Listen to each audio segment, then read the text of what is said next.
Hello everyone, welcome back to the channel. Today we're going to do a little sharpening, I guess how-to tutorial, kind of how I do my chains. If you've been doing this for a long time and you are kind of an expert at this, you're not going to learn anything new here. This is really more for guys who are just getting started, they're frustrated with it, or guys that throw their chains away when they get dull or take them in and pay somebody to sharpen them. So one of the first things is it's important to have a file handle that fits your hand. A lot of the stuff, we have these Husqvarna plastic ones. I don't find these very comfortable at all. There are some short ones that Oregon makes. I also don't find those to be very comfortable. Maintaining an angle when you're filing the chain is important, and so a file that fits in your hand is very important. I couldn't find one that I liked, so I make these. I make this one for my round files, and I make one for my flat files as well. There are lots of different gimmicks and tricks and guides that a guy can use. All of those are perfectly acceptable, especially if you're just trying to get it figured out. The one that I like is the one that Husqvarna sells. I think this is a really good guide to help you kind of learn where you need to run the file and get everything kind of in lane, and it keeps you from getting it out of whack too quickly. The other important thing is a Raker gauge for setting your depth, and I like a progressive Raker gauge, so that's going to be one that measures from the tooth to the Raker, not across two teeth.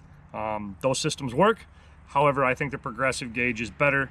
On the Husqvarna guides, you have a Raker gauge that just says softwood, hardwood, and West Coast Saws sells a bunch of different pitch file plates, and they are hard steel. You will not file through them, so you can leave them right on and file along with them, and I find that to be probably the fastest way to set your Rakers.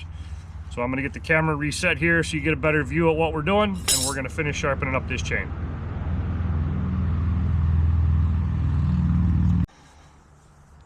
All right, so you got to have something to hold the bar steady so that it's not moving around. It makes life a lot easier. I use this cheap stump vise and a cut just off of a random log here in the wood yard.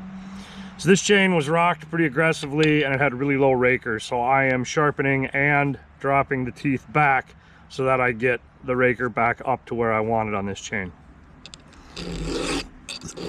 I am by no means an expert at this. I've been working on hand filing aggressively for probably the last year and a half. I do sharpen with a grinder if things get really out of whack, or if I'm trying to fundamentally change an angle. If I've got a standard chain that I want to convert to a milling chain or vice versa, I'll use the grinder to set that initial profile. I'm setting Raker height with the Husqvarna gauge today, and I'm just checking to see where we're at. This one needs just a few more strokes and it'll be good to go.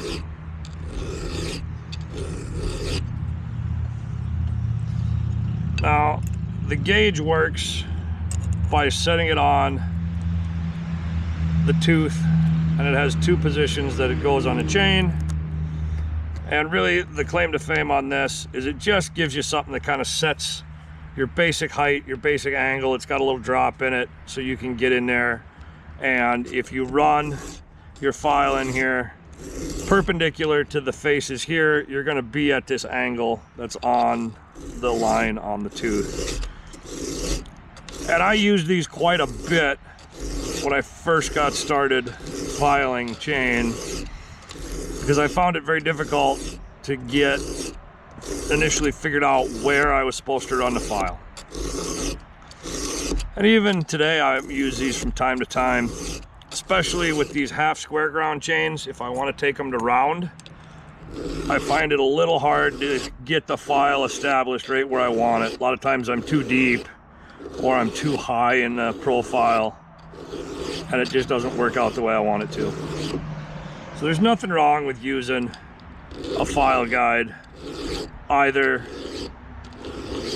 to help learn where you should go and learn kind of how it feels in the motion, or use it all the time.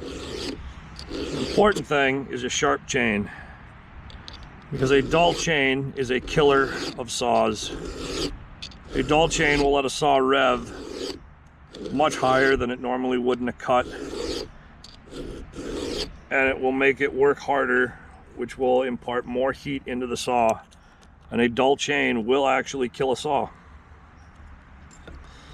So keeping the chain sharp is very important to not only good frustration-free cutting, but also the life of your equipment. Now this one, I've got a little too much hook on this tooth, and so I'm going to lift up and work on just bringing the tooth back and not taking any more of the gullet.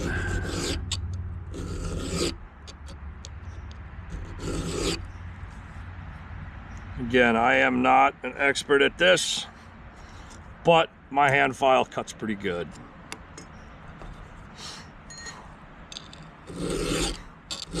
You see this other side is pretty short. It got rocked pretty aggressively. It is not necessary for the teeth on either side, right and left, to be the same length, or even the tooth here to here to be the same overall length. If you're using a progressive Raker gauge, each Raker is set individually to the tooth that it is attached to, and that allows you to have your Rakers set the same, which is going to make the chain cut uniformly.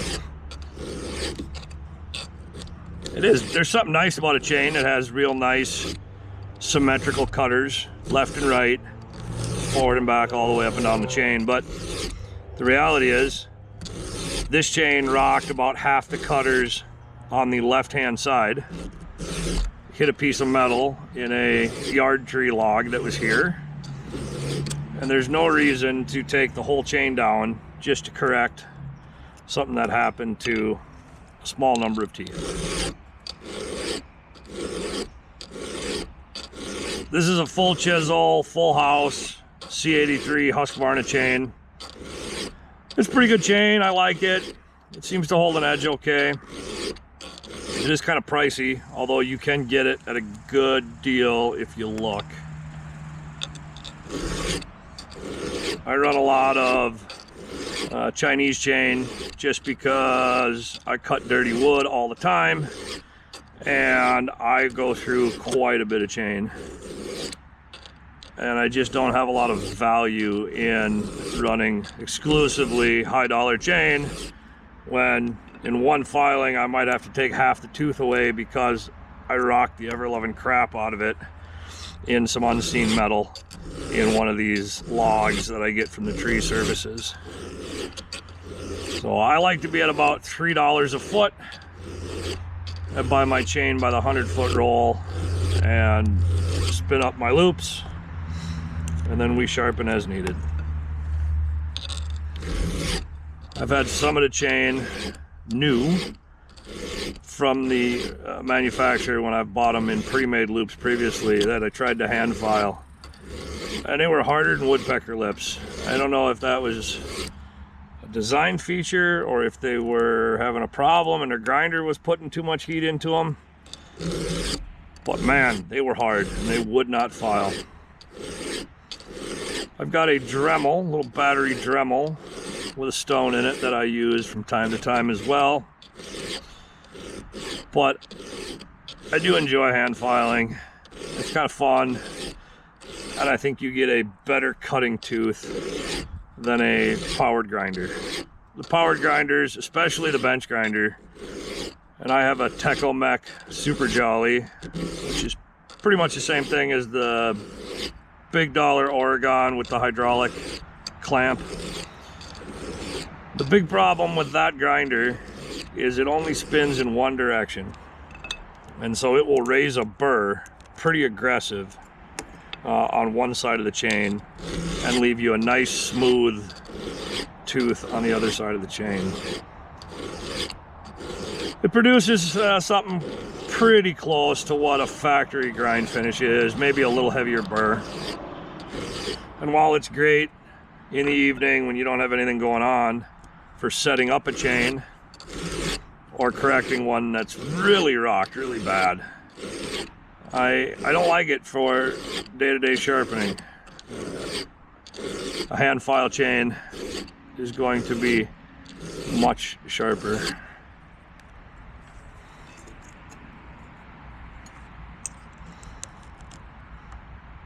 And we're just checking the raker height.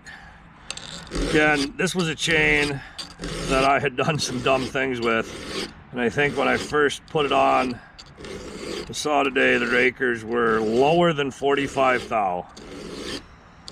And while this saw would pull it, it was not happy. We are running the home-built 592 non-auto tune saw today in the wood yard, getting some more runtime on it. Working to get it broken all the way before we do some additional testing to see what we really picked up overall in cut speed over the 585.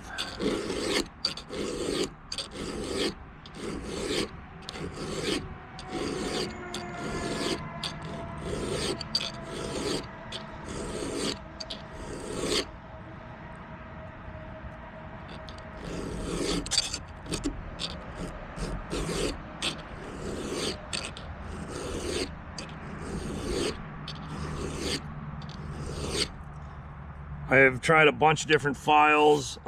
These are a single cut. Various manufacturers sell them. I like a quality single cut file. I think it lasts longer, stays sharper longer in the single cut, and it definitely doesn't plug up near as quick. I'll bring you in here and we'll take a look at some of these profiles on these teeth, and then we'll go try it out.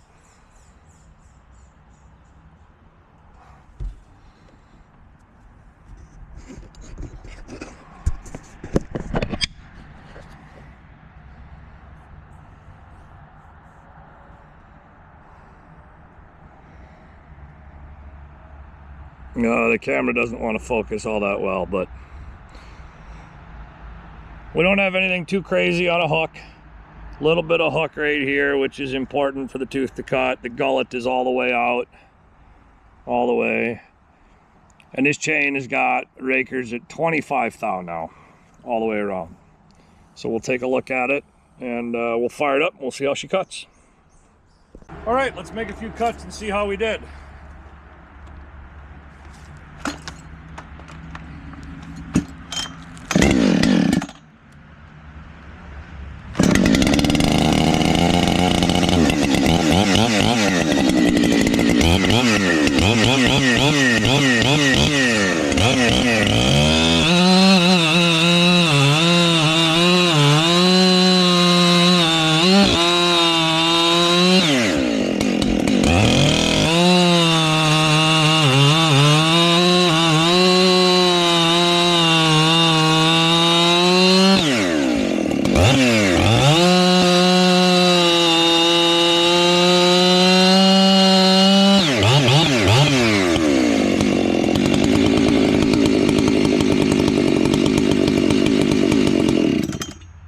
Yep, that'll work.